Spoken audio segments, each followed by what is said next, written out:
Today we follow the money. Opening a mine is a very expensive endeavor.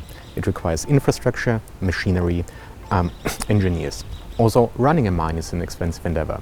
Energy costs, salaries, also environmental protection measures. There are two ways to go about it. Either you do it right from the beginning and you establish a very good governance, or you cut corners. While the former is leading to equitable and sustainable development, the latter is a short-term recipe for disaster. In Europe, we take very great pride in doing things right from the beginning. But what does this mean for corporate development and the structuring of finance and funding? How to make a business case out of a sustainable mining operation, and how to price in responsible practices? Where does the money come from? Where does the money go? How can investments into responsible practices ensure long-term security of supply?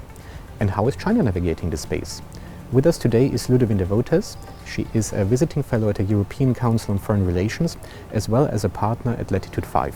She will enlighten us on these questions, but be warned, some of our dearest held convictions might be rethought.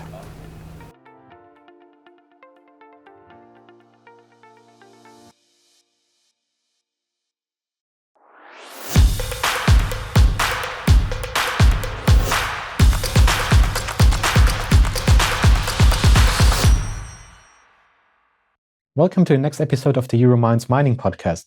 With us today is Ludivine Wouters, a consultant specialized in strategy, governance, and mineral policy. You're advising companies, you're advising regulators, you're advising governments on how to deal with their raw materials policy, with structuring finance, and with assessing responsible sourcing policies. You're a visiting fellow at the European Council on Foreign Relations, and you have a very, very profound experience with corporate development, structured finance, and the nexus of mining and sustainable development. Welcome. Thank you. Please tell us a bit more about yourself. I have been advising, as you said, mining companies and investors, primarily in emerging markets for 15 years now. I am very keen to ensure that a lot of what we have dealt with in other markets is useful and leveraged as we reshape a European mining and minerals industry. And I work with several policy shapers to think through critical minerals and responsible sourcing priorities and the policies that come out of it. Is the Critical Raw Materials Act then really this game changer investors were looking for to invest into mining in Europe? Or are there some other pieces of legislation that are more interesting, and what would these be? I think it's not so much a question of more interesting, it's a question of creating the layers that are necessary to re-gear the European jurisdictions as valuable, trusted, reliable jurisdictions for mining and mineral investment. So the CRM Act is a strong statement of intent. It defines these targets, which are an indication of where European and member states institutions will focus their policy efforts, their investment in their own internal capacity, these regulators we were mentioning. I think we now need to think about what that means at the national level. The permitting frameworks, beyond timelines, permitting is a question of having well anticipated the information requirements, having regulators who can reliably manage a permitting conversation with operators. So having national frameworks that are supportive, that promote responsible investment in mining and mineral operations will be a first step. Thinking about all of the linkages around mining in the specific regions where we have certain resources will be equally important. Mining does require certain conditions in terms of energy, in terms of skills availability, in terms of access, in terms of infrastructure. So having national plans which work to the European goals for each specific district will be part of the equation. And the last thing I would say is that we need a lot of political courage to identify and stand with mining and minerals operators and their investors as part of a European future as part of our transition, as part of how we view our own future. This is not just statements. It is also a question of defining the value of investing in those operations, in those resources. And there are tools to do that. The first of these tools is the European taxonomy, which defines which activities, which investment lines are deemed aligned with environmental and sustainability goals. Categorizing mining and mineral operations, which means defining the way we need to do them so that they work towards those goals, not just in terms of what they're producing, but in terms of how they participate in a social and economic and environmental framework for a whole district, for a whole country. This is a linchpin to enable generalist finance, which at the moment cannot invest in mining and mineral operations because it is not categorized as being aligned with these environmental goals, with this forward-looking vision for Europe. This will enable them to start looking at it. In order for them to then make the move, we will need to have the asset managers, the banks, the service providers, the financial ecosystem that can guide this financing. All of this requires investment by financial institutions. It requires also coordination with their own regulators, with the regulators of the financial sector. So we need a really integrated solution that looks at every aspect of how we enable mining. This needs to be coherent within the member states and across member states. There's very few opportunities that are going to exist in a silo in a certain district. Most European opportunities, I think, will exist because you have certain industry in certain places elsewhere in the market that are connecting to this. So we need an integrated view, but also a view that takes into account the very local specificities of each of these operations. That's a complex Kodak effect between macro and very micro, incorporating investment into that. So the Critical Raw Materials Act is a signal, and the taxonomy would be a firework. The taxonomy would be a confirmation that Europe values mining and minerals and is literally willing to put its money where its mouth is. Given all you said, do we have in Europe this ecosystem or this framework in place to generate trust from investors to look into EU-based mining projects? I think it's a work in progress. I think the CRM Act indicates a political will to rebuild the European mining sector. But regulators are national authorities. So we need to see member states mobilizing around this agenda. That is, in part, as I was saying, investing in regulators. It's also making sure that the enabling conditions for mining projects are achieved, whether that's the availability of power, the availability of skills. Having the right people who know how to run certain operations is extremely complex because there is a world shortage of these skills. Attracting these skills to European projects will be just as complicated as attracting these skills to projects in Australia, in Africa, in Kazakhstan, and everywhere else.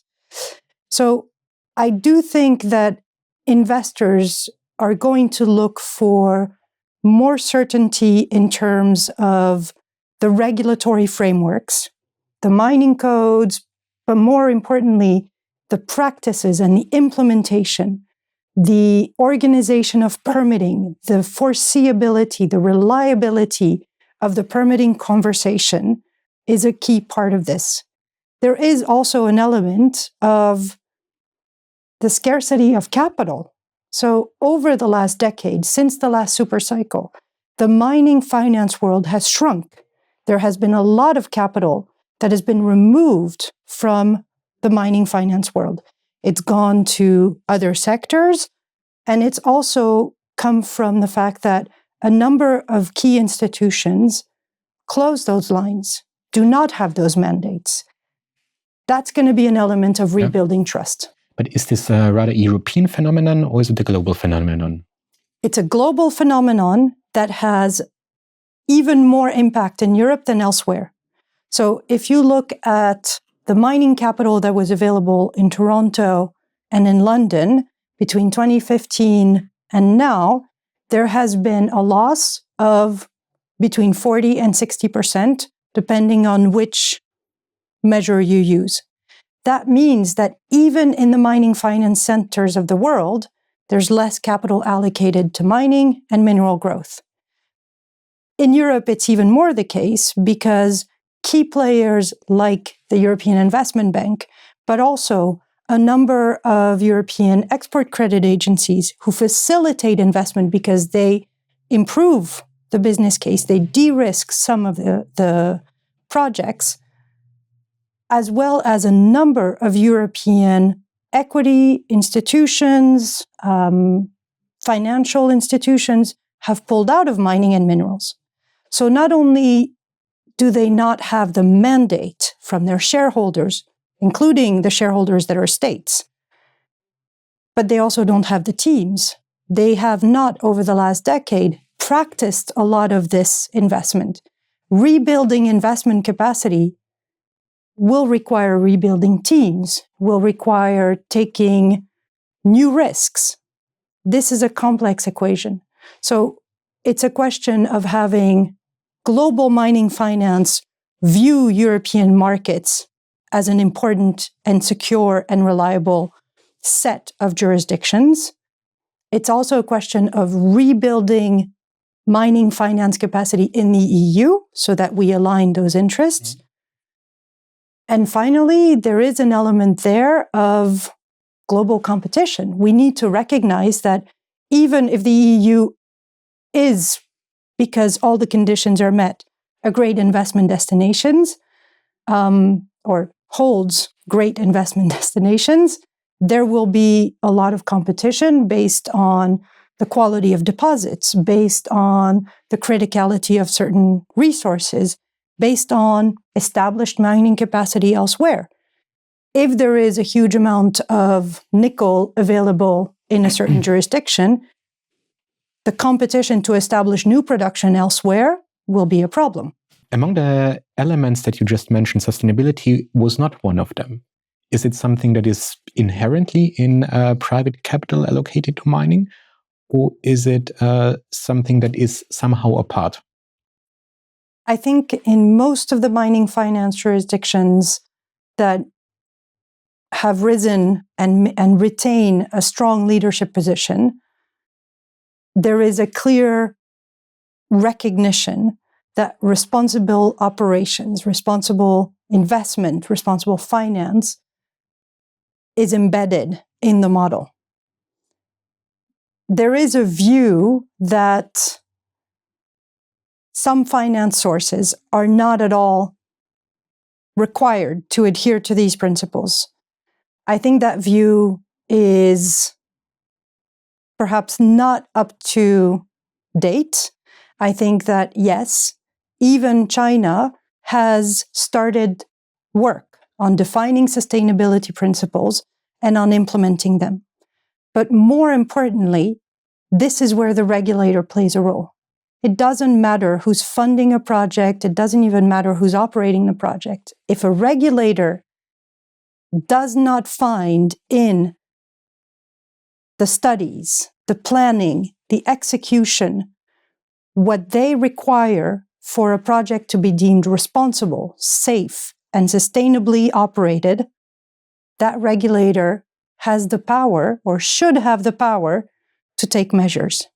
So again, it comes down to a regulator being able to do their job, having the capacity to find information, to assess it, and then to act upon it. So as we consider mining finance, first of all, I think it's important to realize that mining finance itself is shifting.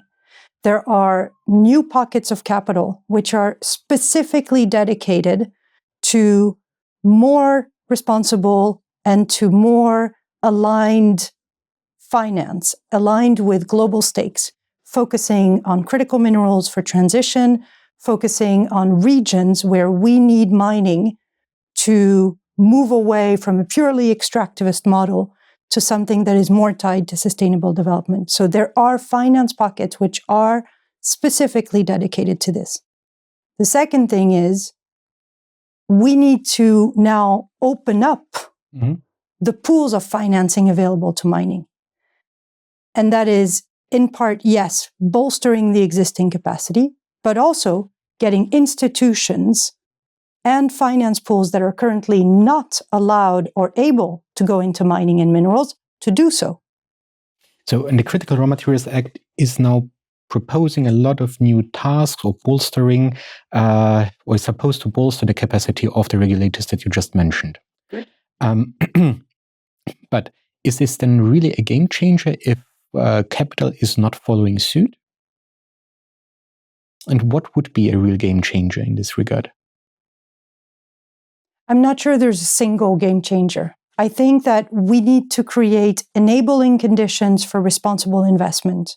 We need to foster that responsible investment by having regulators who will drive the best practices in a pragmatic and responsible way.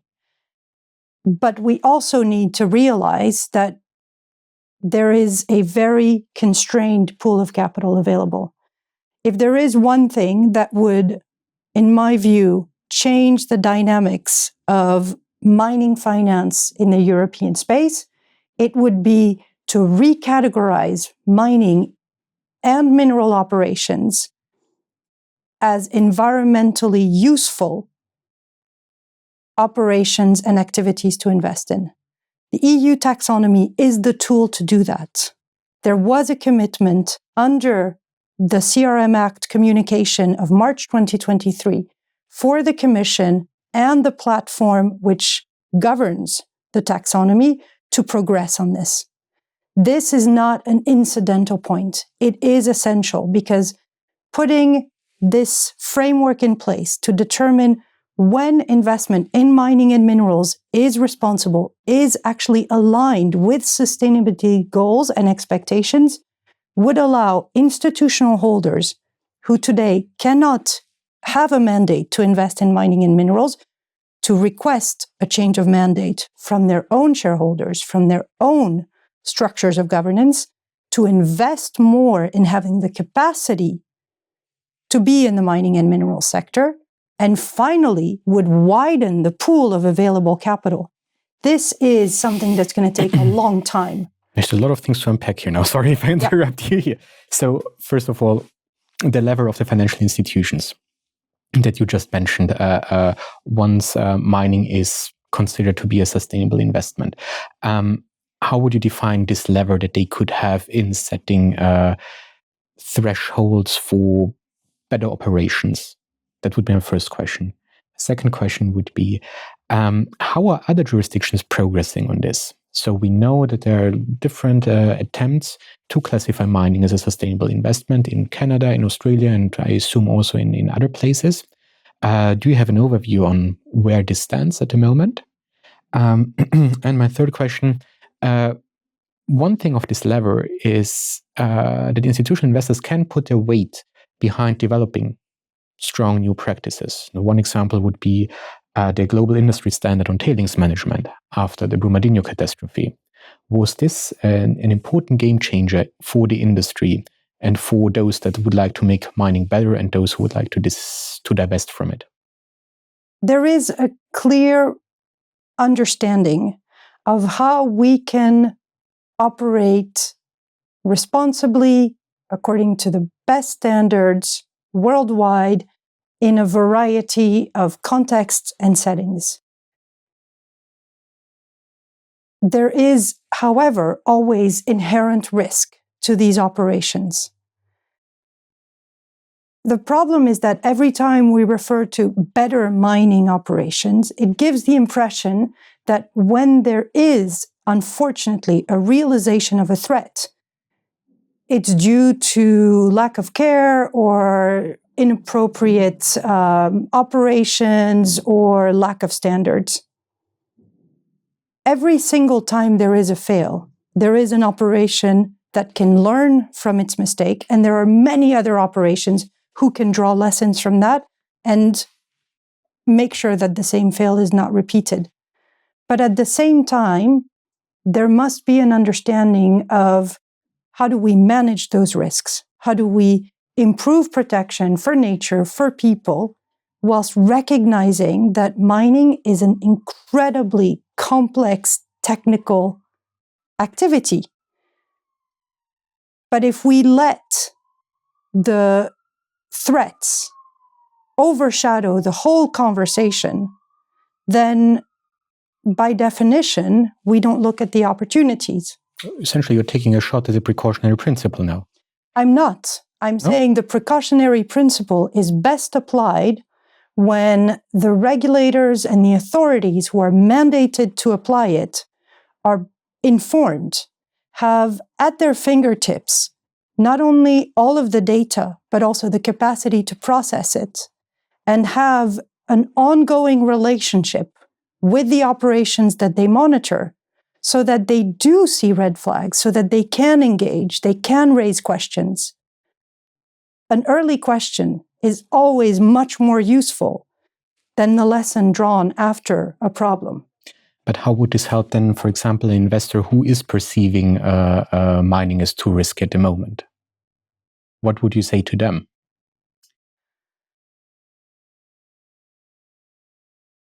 I think the complexity of operational, technical, political, social risk around mining is significant.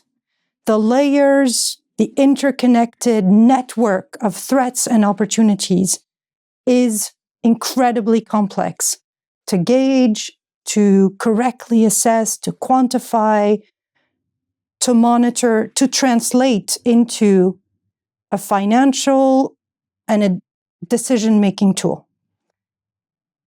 But the fact is, once again, if we don't give ourselves the means to do that, we are handing over this responsibility and therefore the control that comes with this responsibility to others. There is a sense that the critical minerals agenda is the result of 30 years of delegating a complex set of operations to other places and other people. Regaining control or recreating a sector that delivers to our expectations will require that we embrace this complexity, that we use the best tools, that we leverage the best standards to be able to do this in the responsible way that we must require. We must require it of ourselves. We must understand how it plays out elsewhere. And we must accept that this entails huge responsibility from governments, from regulators, from operators, from stakeholders as well, who are part of the equation. So essentially, when we look at finance, attracting finance, governing then resources, it's very often broken down to looking at cost curves, looking at prices, looking at these kind of elements that are purely economical. Have you overstretched this, given that there are new players around that do not internalize all of the useful and good things that we have been talking about when it comes to ESG? Again, I honestly think that the best way to make sure something is done according to our expectations and our standards as Europeans is to play a role in shaping it. We can play a role by increasing the amount of European finance that's going to mining and minerals. We can play a role by ensuring that in our own operations within the internal market, we actually rise to the challenge of these incredibly complex operations according to best standards. We can play a role by engaging with other countries and regions to define together what is the best practice. Oftentimes, some of these countries have been mining for decades whilst we didn't. This is a dialogue. I understand that it's easy to be discouraged by the fact that some actors may not be held to these standards. The best way to counter that is to hold ourselves to these standards and then deliver on these expectations. What is the time frame for that? Very long. Ballpark. If we look at other regions who have developed a mining sector, who have bolstered their capacity to regulate and to monitor mining and mineral operations, who have also sought to create economic development from these operations with forward linkages. We talk a lot about local value addition, backward linkages in terms of local procurement, local content expectations, skills development. It can take up to a generation to build all of this capacity, to create those opportunities, to create the conditions which will enable investment. The problem is that it's almost a chicken and an egg thing. We need to invest in capacity. We need to invest in generating the skills that will enable responsible mining and mineral operations. Those are preconditions for more investment. And yet, without more investment, it's difficult to set up all of the processes that deliver on all of this. This is where I think we need to have a little bit of political courage and accept the fact that to meet the mineral needs that we have mapped out in foresight studies, in various initiatives at member state and European levels, we will need to invest in the skills to enable these operations. We will need to invest in regulatory frameworks that make sense. We will need to invest in regulator capacity that enables responsibility. All of that is an upfront investment. There is an element of taking a chance. Two important elements here to address. You mentioned the backward linkages and the forward linkages of a mining operation, where for a local community or for a host country or for a mining operation in Europe is the largest added value that would be created by opening up such an operation, and why? And my second point was towards the end. You mentioned the regulator again and the capacity to regulate mining. So this is also a lot of taxpayers' money. This is public money that we're also talking about here. What would you suggest to a politician who is always between a stone and a hard place when it comes to budgetary decision? Where to allocate it? How to make this trade-off? Do we need more kindergartens or do we need more mining? I understand that. First of all, I don't like it presented as a trade-off. I think that governance and governing is arbitraging opportunities, constraints, and yes, the limitations of what's available. We have, over the last 30 years in the European space, taken the view of focusing on certain things and exporting or suspending or even ignoring others.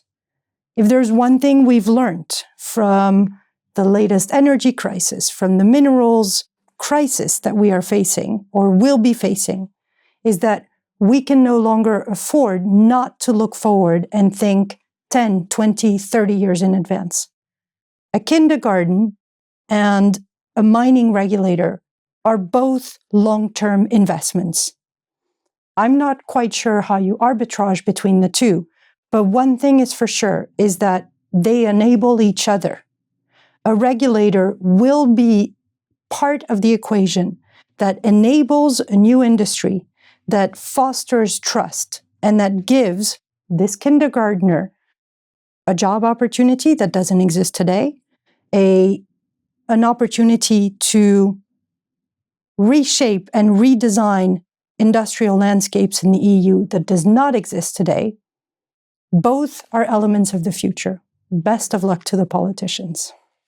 So if I'm a politician, I'm looking at a mining operation, and I would like to determine what is my additional income from it. Do I look at the backward linkage or the forward linkage? I think it's very hard, and there's a lot of debate on this. And it's interesting because We've been having this debate in emerging markets for decades. There has been a lot of focus on this notion of local value addition, whether it's beneficiation or looking at how mining can enable an ecosystem of service providers and suppliers. In both cases, what's interesting is that the enabling conditions and therefore the preemptive investment that needs to be made by the state are very similar. Skills, the right regulatory frameworks in terms of commercial frameworks, but also how mining is regulated to foster this.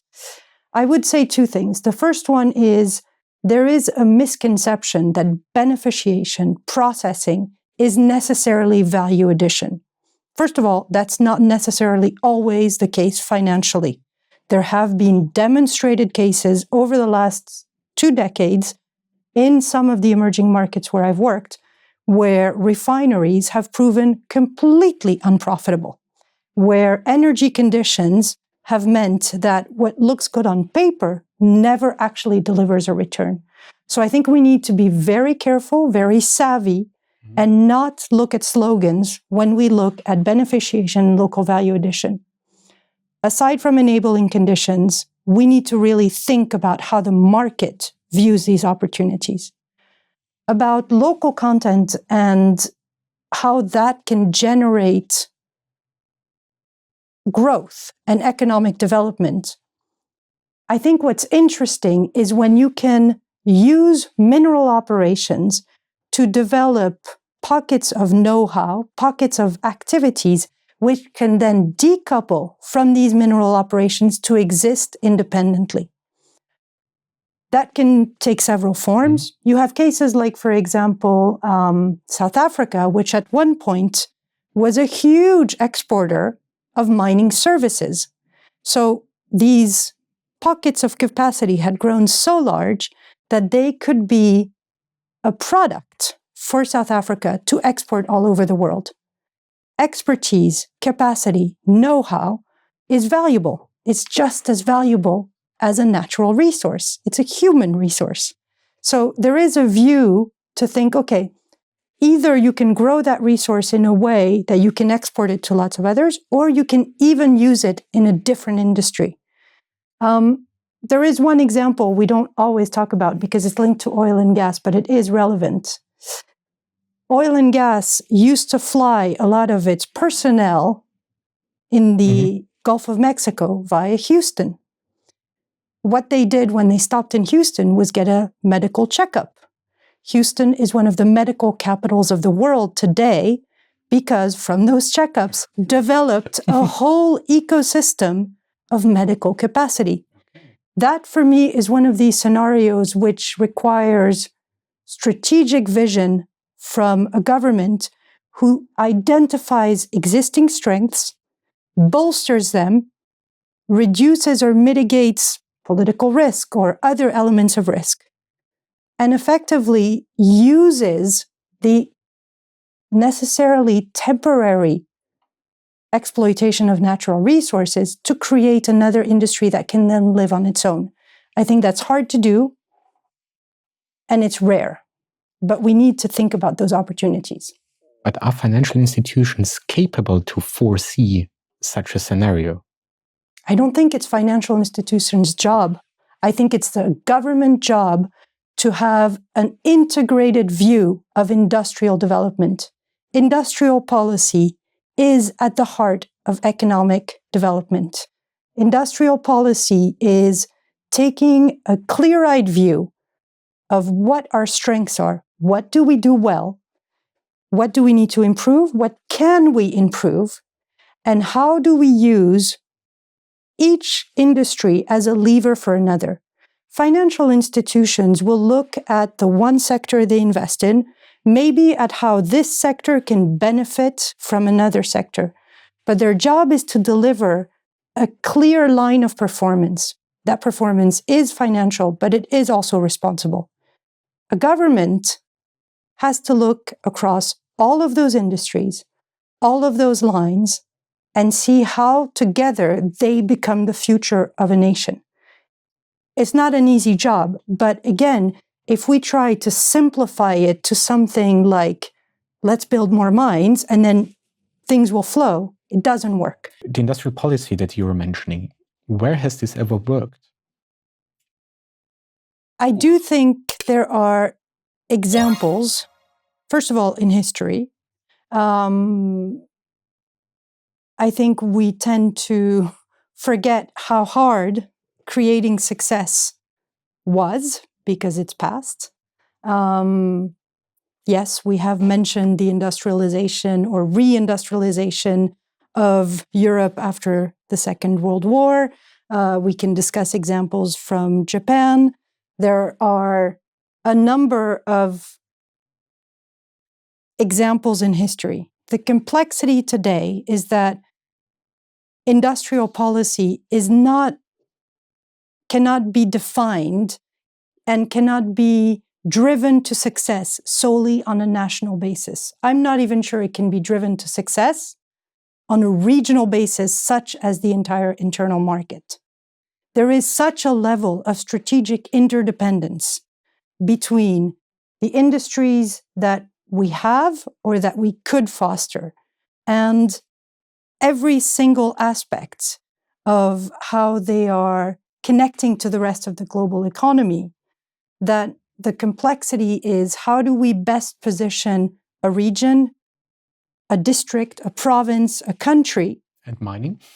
And mining in each of those on a global landscape. But I honestly think we need to be asking those questions rather than expecting things to just happen by themselves. Markets will follow their rules. They will look for reliability. They will look for clear political vision that is matched by action. They will look for good operations, good assets, good operators. That's what markets will look for.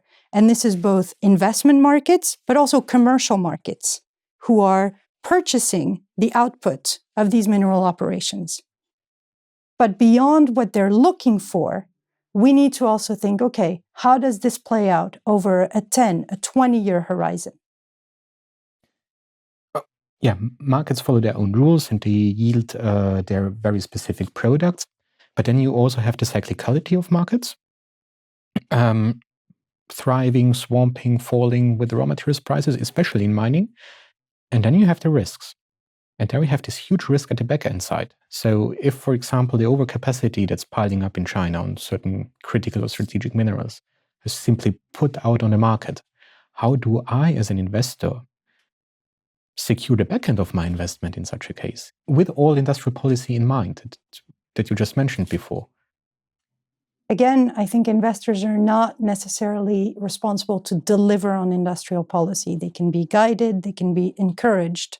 Ultimately, they will decide on an individual opportunity considering the context. But who is then responsible for delivering on it? Governments. Governments are responsible for taking back a position of foresight and structuring of national and, in our case, regional economies to perform for the future. It is a conversation. They're not alone.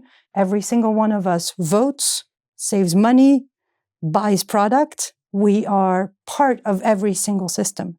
But this view that the market will deliver on policy objectives or on global stakes without having a reason to do so, simply because those are stated, I think this view is a mistake. And I would say part of the de-risking conversation is based on a misconception. The whole notion of de-risking, as used by our policy shapers, is to remove that market risk you just mentioned from specific sectors, the transition, digital, and increasingly defense. There is a paradox in expecting the removal of market risk to be delivered by the very same market. there is an element of policy shapers having to now take policy action according to their own priorities. So how would such a policy look like? What would it be? I do align with many of the industry organizations within the internal market who are calling for a European industrial mandate. I think that the foresight study of 2020 and 2023 on critical minerals shows that we are now starting to have a common vision of what we want to shape as an industry, what this entails in terms of technology, in terms of sectors, what this requires in terms of inputs. Those inputs are not just mineral, those inputs are financial, they are human resources. I do think that we now need to go from foresight to strategic planning and to policy action that will include investing massively in capacity, fostering much more education that's geared towards mining, industry, minerals. Yes, that does entail rethinking how we encourage young people to look at these careers. It also means reinvesting in the universities and the schools and the technical training that takes us there. And I'm not sure that we're doing that as much as we could today. But the risk that we mentioned just before is not going away either. Even if I invest in all of this, doesn't mean that my mining operation will be profitable or my project can stand a chance. How to address this? Is security of supply or is tampering with the oversupply, undersupply, scarcity by certain actors in this world related directly to sustainability? Would that help a premium market? I hear what you're saying with the market risks that comes from having certain actors, and yes, we are talking about China, having built over 30 years of investment, let's not forget that, massive capacity. I do think that we can't pretend away with ambitious statements that this capacity doesn't exist. It is there. It is going to make it harder to invest in operations that are going to be able to withstand the ups and downs. I think what we are perhaps not always looking at is the opacity of the commercial markets that enable that volatility. Many of the critical minerals will require operating smaller deposits in more complex spaces, whether it's remoteness or having to face the social resistance to mining in some of these areas. Critical mineral deposits will require different funding solutions because we can't necessarily apply the solutions or the biggest, best mentality. That makes the equation harder. Maybe there is an element here of also rethinking how we approach these markets. Maybe there is more intervention needed in terms of creating transparency on these markets, fostering liquid markets for minerals, which today are only commercialized in highly contractual, highly opaque value chains. Maybe that's an element to consider. That is not the way we've done things because we've let markets define how they operate so far. Maybe that's another element of this industrial policy that we need to envisage. Where we're coming back to where we started, the regulator. Yes. Thank you so much. Thank you very much.